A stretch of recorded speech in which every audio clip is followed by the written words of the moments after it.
It's your birthday today. Ṣàmájó ṣàmáyọ̀ ṣẹ́ o. Ọmọ ọlọ́jọ́ ìbí. Àbá ẹ̀ yọ. Arẹwà gbèrègèdè ojúmọ́ ti mọ́ ọ̀yẹ́là lónìí. Adúpẹ́ ọjọ́ tá a bó lóríire tó ta gbogbo ayé yọ ló pé.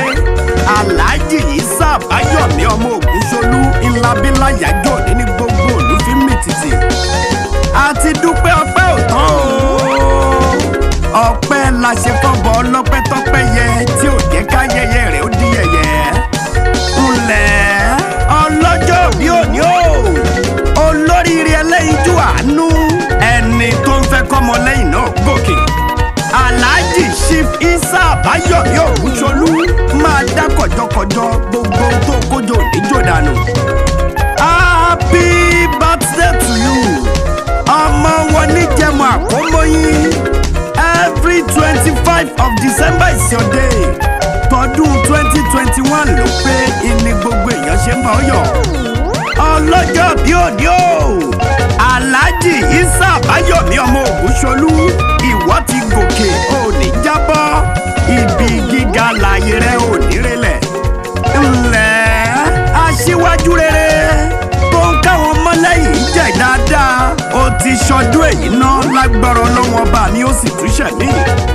Ó pọ̀ ta ló sọ pé kò pọ̀kẹ̀?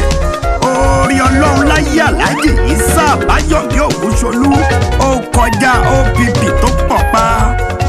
Ó ti yá bàbá Ibrahim ire lójú owó rí kójú ẹ ó máa ríre. Bàbá Alhaja Rashidat ibi gíga láyé rẹ ò ní relẹ̀. Bàbá Fúnmilọ́lá gbogbo ara ní ṣẹfúṣẹfú fi ṣajé òní mòṣì. Ó ti yá o ọlọ́jọ́ bí òní jẹ́ ń bọ́ délé bàbá tó bí ẹ lọ́mọ. Ìwọ lọ́mọ jẹ́mọ̀ àkómọ́yìn ará àtàkè. Ọmọ olóbùrò ni wọ́n ń kílé bàbá tó bí yín lọ́mọ. Ẹ̀yin lọ́mọ àtètè dé òní kùlé. Èèyàn ìdélẹ́yìn rẹ̀ ló ní gbàgede. Ọmọ onílẹ̀kùn mọ́kàndínlógún ni wọ́n ń kílé bàbá tó bí yín lọ́mọ. Èyí oyè wọ̀ ń kàn. Ẹ̀san inú ẹ̀san òde. Ọkàn ìkù ní bóde oyè wọ̀.